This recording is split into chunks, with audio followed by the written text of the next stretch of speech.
स्वागत करूंगा आम आदमी पार्टी के राष्ट्रीय संयोजक और दिल्ली के लोकप्रिय मुख्यमंत्री अरविंद केजरीवाल जी आपके बीच में आए और अपनी बात रखें।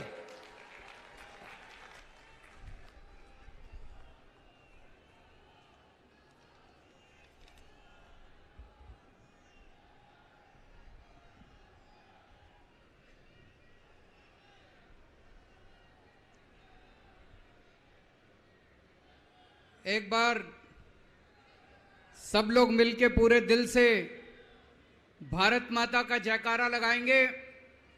भारत माता की, भारत माता की, इनकलाब, इनकलाब, वंदे वंदे।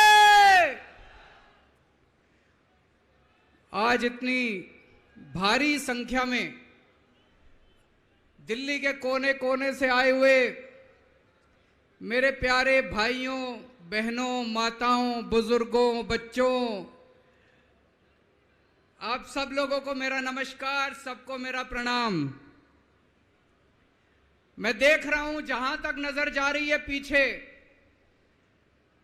कम से कम 1 लाख लोगों के, यहां पे 1 लाख लोग मौजूद हैं।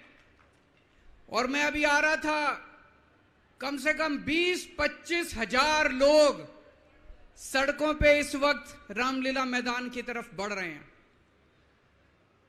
इतनी भारी संख्या में आज लोग यहां आए हैं। अपनी बात शुरू करने के पहले आपसे पूछना चाहता हूं, आप में से कौन कौन मुझे प्यार करते हैं? जरा हाथ खड़े करके बताओ कौन कौन प्यार करता है। आपका बहुत बहुत शुक्रिया इस प्यार, इस मोहब्बत के लिए। लेकिन अब जो लोग मेरे से प्यार करते हैं, सबसे पहले एक बात आपसे मांगना चाहता हूं। जैसा अभी सौरभ भारद्वाज जी ने कहा, सब लोग अपने अपने मोबाइल फोन निकाल लो। अभी हम देख रहे हैं यहां पे कम से कम 40-50 वीडियो कैमरा, टीवी वालों के कैमरा मौजूद हैं। अब इस मैदान में 1 लाख कैमरे चालू हो जाएंगे, 1 लाख कैमरे। सब लोग अपना अपना फोन निकालो, फोन पे वीडियो रिकॉर्डिंग चालू करो, अपनी अपनी फेसबुक चालू करो और फेसबुक लाइव कर दो। इस रामलीला मैदान से अब एक साथ 1 लाख टीवी कैमरे लाइव चालू होंगे। 1 लाख टीवी कैमरे लाइव चालू होंगे।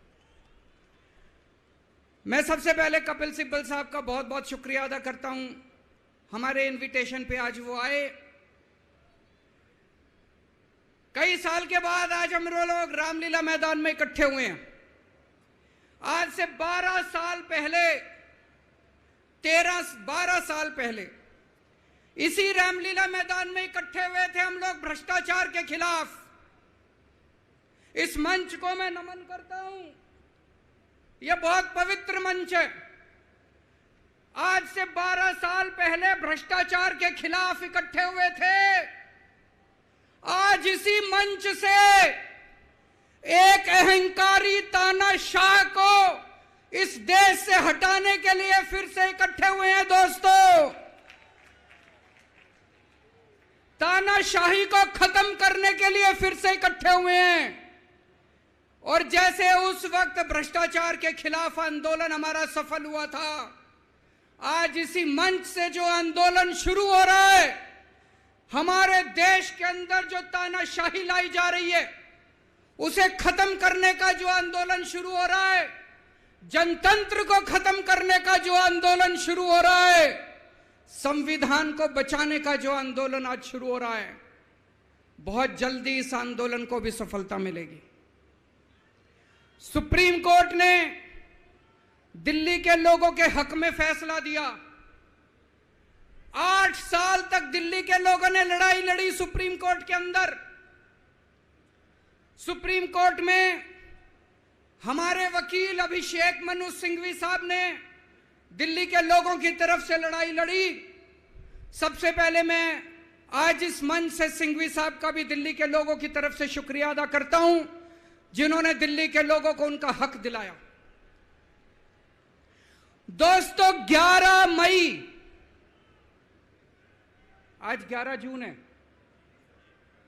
आज से 1 महीने पहले 11 मई को देश की सर्वोच्च अदालत, सबसे बड़ी अदालत सुप्रीम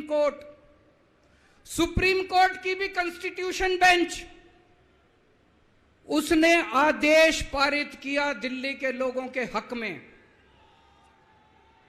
और उसके 8 दिन के बाद, 1 हफ्ते के बाद, 19 मई को देश के प्रधानमंत्री ने सुप्रीम कोर्ट के आदेश को खारिज कर दिया। दोस्तों, देश की सबसे बड़ी अदालत के फैसले को प्रधानमंत्री ने खारिज कर दिया। प्रधानमंत्री कहते हैं मैं सुप्रीम कोर्ट को नहीं मानता। देश के प्रधानमंत्री कहते हैं मैं सुप्रीम कोर्ट को नहीं मानता। 75 साल के भारत के इतिहास में पहली बार एक प्रधानमंत्री आया है जो कहता है मैं सुप्रीम कोर्ट को नहीं मानता। पूरे देश के लोग स्तब्ध हैं। पूरे देश के लोगों को यकीन नहीं हो रहा, इतना अहंकारी प्रधानमंत्री को इतना अहंकार।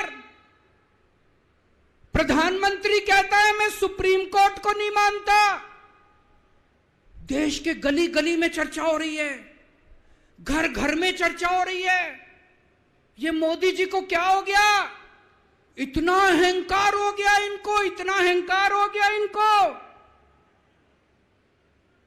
दोस्तों, देश के अंदर अब जनतंत्र खत्म हो रहा है, इसी को तानाशाही कहते हैं। जब देश का प्रधानमंत्री कहता है मैं सुप्रीम कोर्ट को नहीं मानता, इसी को तानाशाही कहते हैं, इसी को हिटलर शाही कहते हैं, जनतंत्र खत्म होना कहते हैं। मैं बताना चाहता हूं आखिर इस सुप्रीम कोर्ट के आदेश में ऐसा क्या है।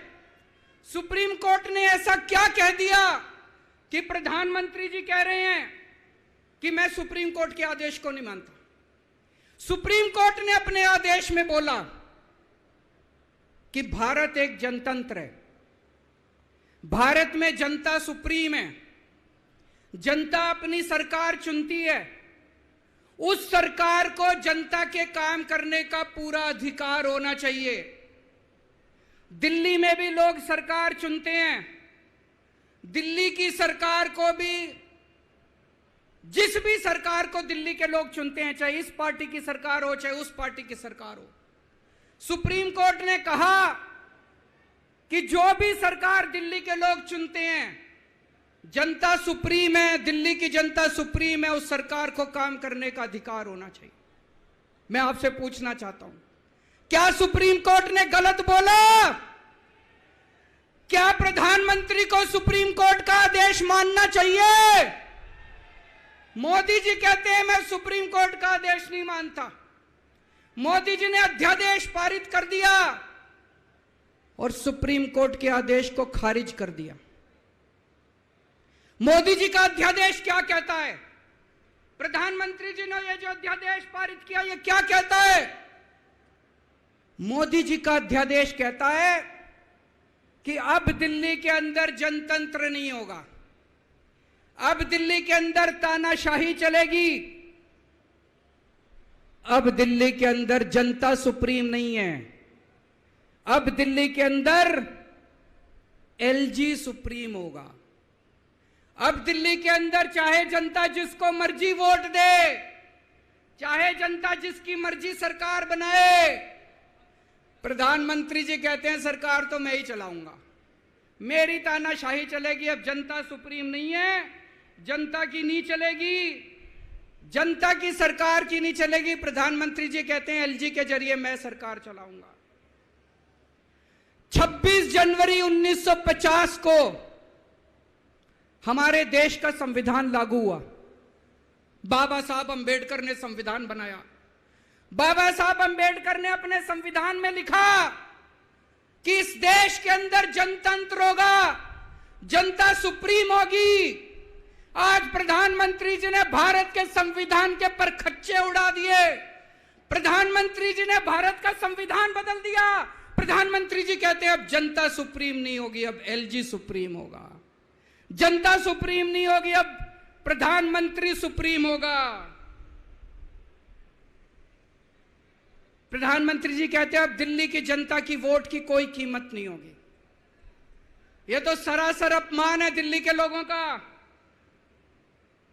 प्रधानमंत्री जी कहते हैं दिल्ली की जनता जिसको मर्जी वोट दे, उस वोट की कोई कीमत नहीं है। दोस्तों, ये बीजेपी वाले रोज मेरा अपमान करते हैं, मेरे को गालियां देते हैं, गंदी गंदी गालियां देते हैं। मेरे को अपने मान और अपमान की कोई चिंता नहीं है, मैं कोई परवाह नहीं करता। मैं इनको वापस गाली नहीं देता, मेरे को गाली गलौज नहीं करनी आती, मेरे संस्कार नहीं सिखाते। मैं 24 घंटे अपने काम में व्यस्त रहता हूं, मेरे को काम से मतलब है। आप लोगों ने मेरे को इतना मौका दिया, इतनी जिम्मेदारी है, 24 घंटे काम करता हूं।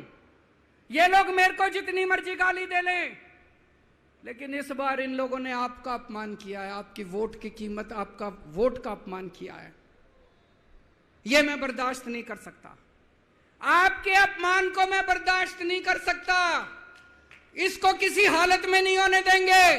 दिल्ली के लोगों के वोट का जो इन्होंने अपमान किया है, मोदी जी ने तमाचा मारा है दिल्ली के लोगों को, इसको बर्दाश्त नहीं कर सकते। इसको ठीक करा के रहेंगे, इस अध्यादेश को खारिज करा के रहेंगे, सुप्रीम कोर्ट के आदेश को पालन करा के रहेंगे। करेंगे कि नहीं करेंगे?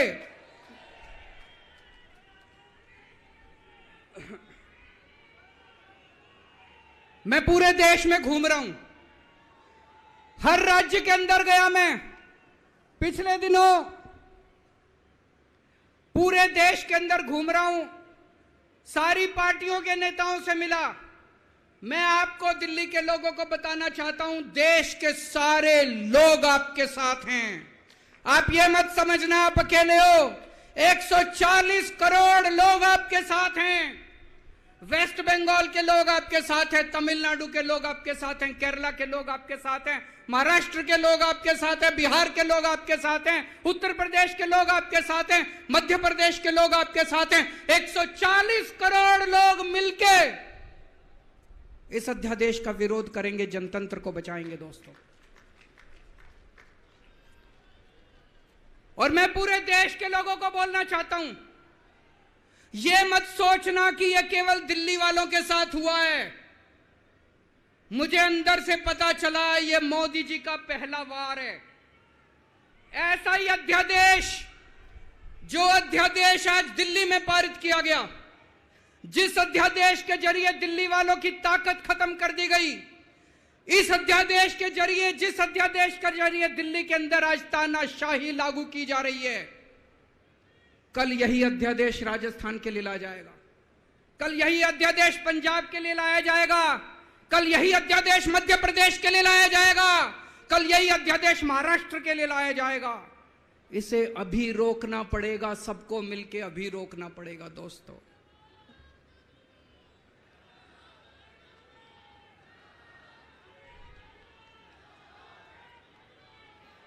मोदी जी दिल्ली वालों के पीछे क्यों पड़े हैं?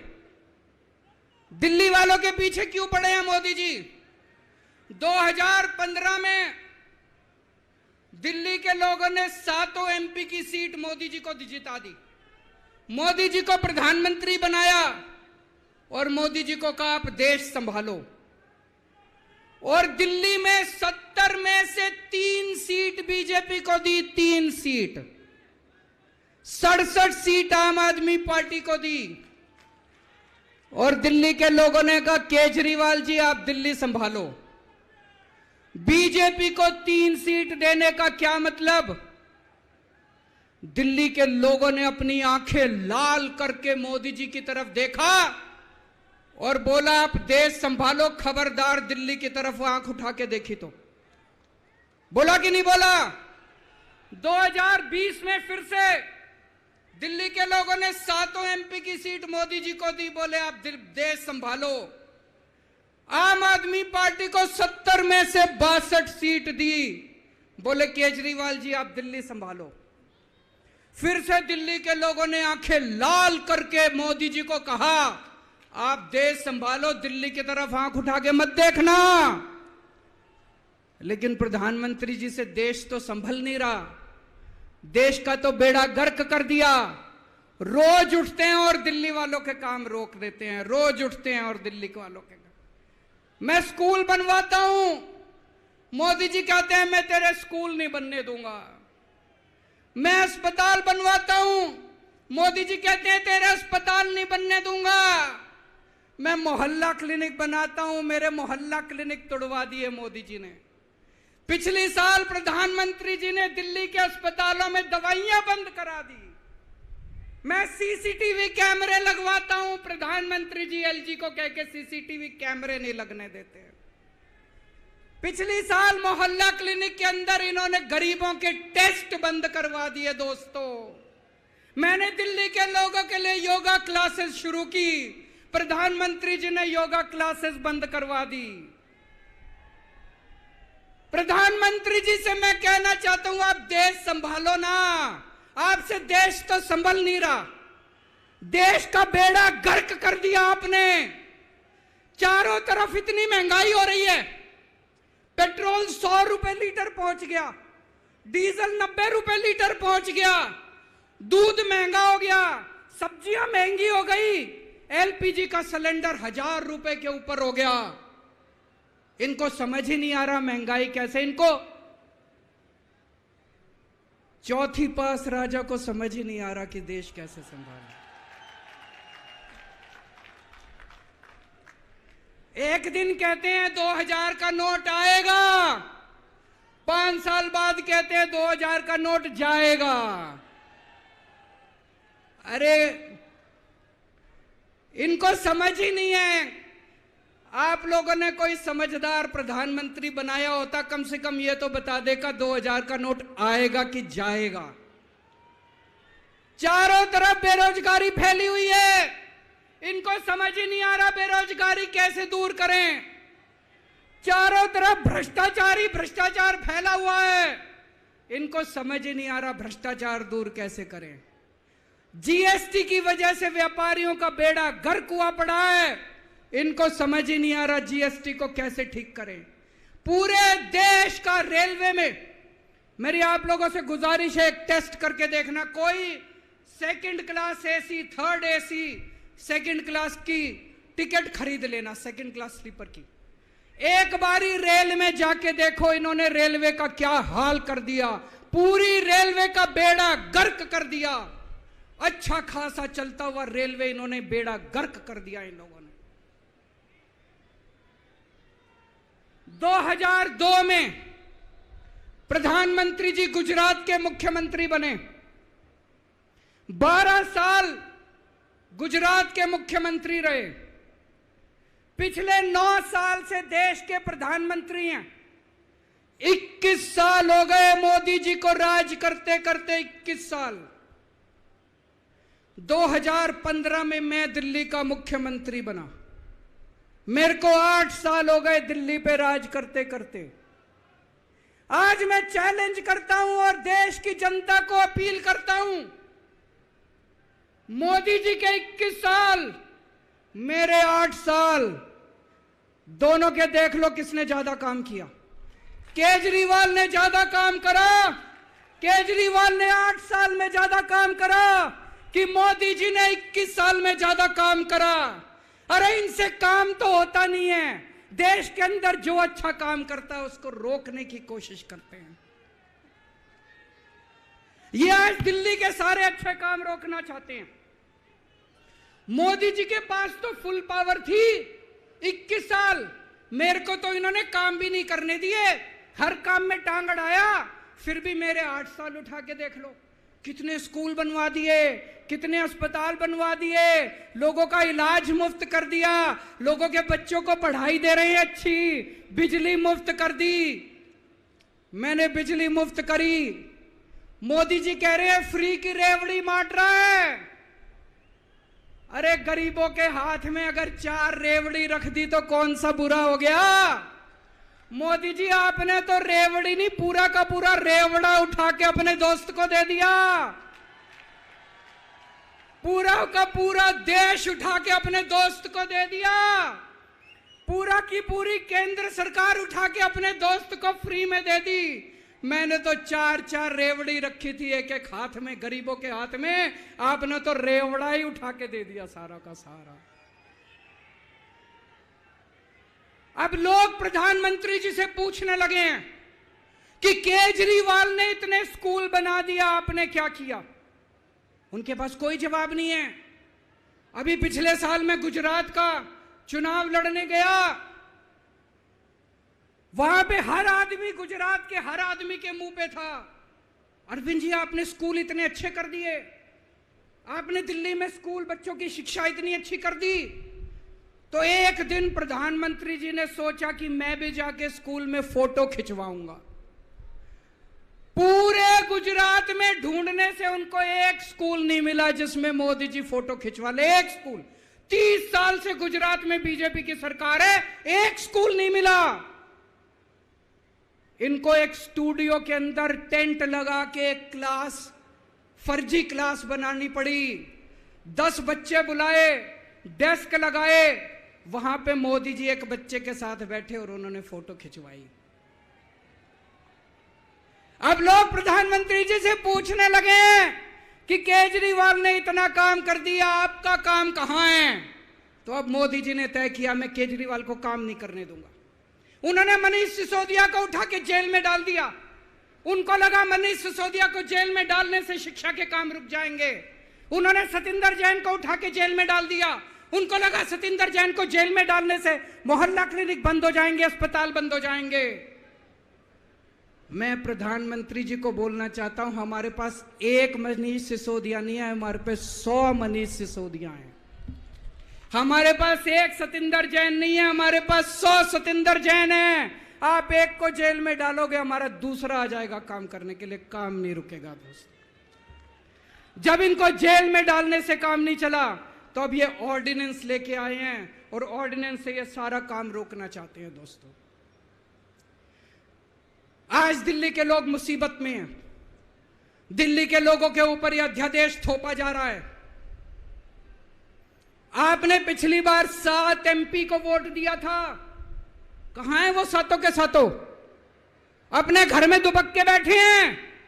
वो बीजेपी के गुलाम है, वो आपके नहीं है, आपके सगे नहीं है, वो बीजेपी के गुलाम है। आपको कल को मुसीबत आती है तो केवल आपका बेटा, आपका भाई केजरीवाल आपके साथ खड़ा है, वो कभी खड़े नहीं होंगे दोस्तों।